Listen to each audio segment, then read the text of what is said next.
Hey, how's everybody doing? Alright, so I talked to Cliff and I told him I would kind of wrap up my season. I know it's really late at this point. Um, Things have been pretty busy out here in Kansas. So this is the season, basically, I guess the best way to describe it, of missed opportunities and what could have been. Um, so this first video that we're going to show you is a video of the biggest deer I actually had on camera in the last 2 years. Last year we seen him. He showed up after we had already tagged out, my wife and I. And he was around for basically all through gun season. And just very, very much showed a presence. Daylight hours didn't matter. He was there all the time. But here in Kansas, you only get one tag. So all I could do last year was watch him on camera and prepare for him this year. So we'll show you that video now. So as you can see, this is the biggest deer. My wife and I were actually in the stand. The deer came by. We set up for him in one location. You can see the smaller buck, and we watched him come all the way down over the side hill, cross over onto onto the property. And again, I hunt a 40-acre lot here in the state of Kansas. A friend of mine owns the property. He also hunts, but he only gun hunts. So the deer crossed onto our property lines, and as soon as he stepped out, it was going to be a 40-45 yard shot, and he should have been exactly broadside. So based off of his traditional movement patterns and the way that I have him on cameras, is he was supposed to go, I thought he was going to come down and go off to the right. He then surprised me because he happened to be chasing a doe, and he just came, when that little buck crossed him over, he literally ran that thing off, full speed. I mean, it almost caused a domestic in the blind. My wife definitely made the right call. Did not attempt to make any shot on it. And another mistake that we made during that time, this year I picked up a redneck blind and put it up there. We used to have similar to it's just like a vinyl tent, real heavy vinyl. But I'll tell you, in mid-Kansas winter, that vinyl just isn't cutting it. So we ended up putting a 5x5 redneck blind up there, and the redneck blinds, the way that they're set up, is they're full glass. So you have to actually flip that piece of glass up. And I did not have the front glass up. I'm not sure that we would have got a shot at him, but potentially we could have stopped him out there at 25-30 yards. I just didn't think he was coming that way. So, mistake number one. We'll call it missed opportunity number one. So this next video I'm going to show you here, this is the only 3-year-old that we had on camera this year that I said was actually on the hit list. Last year was my wife's first year with a bow, crossbow, archery, whatever. And so I told her I didn't care what she shot. She could shoot whatever she wanted. Well, this year I told her, hey, she had to shoot a deer off the hit list so that we can continue the proper management out there on the property. She agreed, although she did want to shoot a little one a couple times because we spent a lot of time in the blind this year. We probably logged a little over 200 hours, and we both ate tag soup this year. So the second video we're going to show you is what I call Junior. I believe it to be the son of the other deer, which I call Hulk, which is the one we just showed you. He came out, and again, he started off about 50 yards. He came up to 40 yards. And I probably should have just used the Matthews because I'm very comfortable shooting out to 40 yards. But I was like, you know what? I'm going to make sure. And I picked up the crossbow, and which proved to be a fatal mistake because I was being cheap. I just pulled the Rage broadheads off of my standard bow. I didn't go get the crossbow broadheads, and the collar came open probably 32 yards, and as you'll see here, you'll see that knock start to shake just before, and it dives out of sight. Okay, so on this next video, rifle season had opened.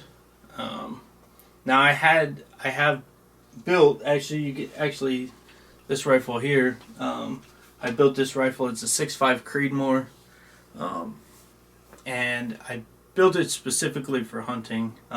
The entire rifle, I put a proof research barrel on it, and it just shoots factory ELD, the Precision Hunters, the Hornady Precision Hunters.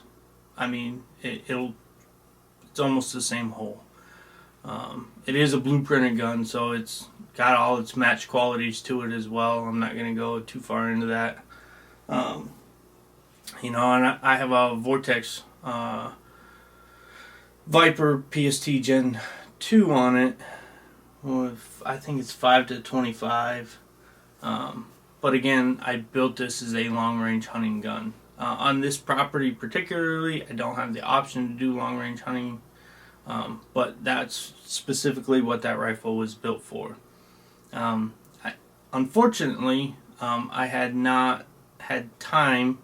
As I said, things have been real busy and hectic here, and I spent a lot of time in the blind to get that rifle squared away.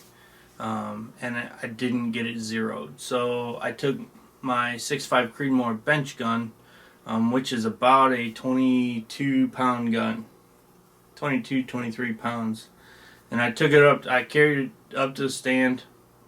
And the backstory on this is this summer, a friend of mine wanted to go shoot a long-range match, so I lent the gun to him. When he brought the gun back, we cleaned it. He said that he had reset the scope back to 0 because it does have a 0 stop on it. And I'm stupid because I did not check that. Came into 168 yards. Again, with a 6.5 Creedmoor, that is absolutely a chip shot. Put the crosshairs on him, pulled the trigger, and in the next video you will see exactly. He didn't even, I mean, he flinched from the noise, wasn't real disturbed about it, and walked off into the woods.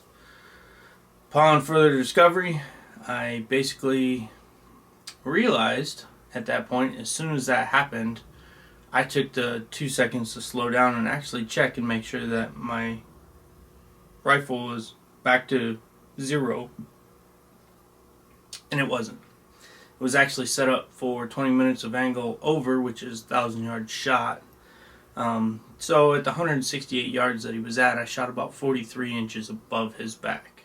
Okay, so for this last one, I guess this was, I don't know, we were well into December. I was probably in the last couple days of rifle season, so December 6th or so. So first thing I got in the stand, again, I had a ton of action, and next thing you know, little bucks started coming in, little bucks turned into bigger bucks, and then literally at that point I had 10 different bucks that were out in front of me, which this is where things got interesting during the season, because last year in the middle of December I still had bucks, I mean, really going at it, and this year, it just, in the property that I hunt in, I felt that the doe went into heat way earlier, or they went into estrus a lot earlier this year. I'm thinking, I would say a minimum 1 to 2 weeks earlier.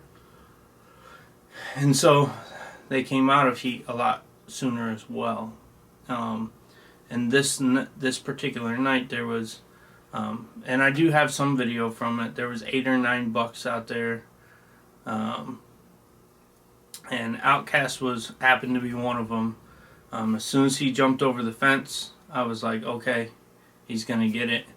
And he jumped over the fence and started walking right at me. And I don't have any video of that, because it literally was, last shooting light was, I think it was 5:36, and it was like 5:32 when he jumped the fence. I gave him a few minutes. He finally turned broadside, and that was, I literally had zeroed my 6.5 Creedmoor proof gun. That afternoon at lunchtime, I went out at lunch, I zeroed the gun, and then I went out and hunted later that evening. The zero was good. I walked up to the stand. That night, in particular, I put the crosshairs right on him. I pulled the trigger. Deer acted like he was hit hard. Gave it 20-30 minutes. Texted my wife.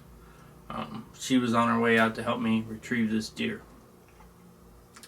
After about 20-30 minutes, I walked over. I got my first spot of blood. It was right where I anticipated it being. So I went down to the bottom of the hill, got my truck, come up to the top of the hill, and at that point I started to track this deer. So I had a couple spots of blood here and there, and then right before he jumped the fence, I had a huge pool of blood. I was like, okay, this is a dead deer. I mean, it looked like he'd almost stood there for a second, but I know that he didn't, because I actually watched him jump that fence. I could still see relatively well, but the legal shooting light was 5:36, which is exactly when I pulled the trigger. I actually had to look down at my watch to make sure that I was still legal. So the deer jumped the fence. We tracked that deer for 400 yards, and never ended up recovering him. And here's why. As I was walking down the hill to go get my truck, I thought I was going to be putting a big monster buck in the back of my truck. I hear a rattle on my rifle, and I couldn't figure it out. So I started grabbing different things. I thought maybe it was a sling, or, the bolt, or I had no idea what it was. So I just kept grabbing individual pieces as I was walking, because I'd had it slung up over my shoulder. And so as I continued to inspect this rifle, I realized, in the haste of putting things together and rushing, I never tightened down the scope rail onto the receiver. I came home that night. Obviously, I red Loctited that thing on there. I would have welded it if I thought that was the best course of action. I was very upset. So that was kind of the gist of my season. I did see Hulk one more time. It was 5 degrees in December. It was cold. We were freezing in the blind. As the light came up, deer was out there about 180 yards, again with a 6.5 Creedmoor, chip shot. But he was on the neighbor's property, and I don't have permission to hunt over there. The problem that lies there within also is, I thought he was going to continue coming over the fence. He was headed that way. He basically got to the property line, which is a barbed wire fence, stopped, probably 40, 50 yards off the fence line, and he never crossed. So it is what it is. This year, yeah, I ate tag soup. So that's just kind of how this season has gone for us. You know, I'll be back at it again next year. Much more limited time here in Kansas because I'm actually going to have to drive back here because we're getting ready to PCS here from Kansas. But I still have the ability to come out and hunt on the same property of a friend of mine.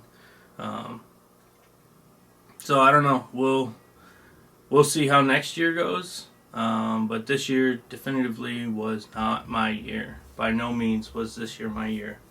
But I hope you guys enjoy the videos.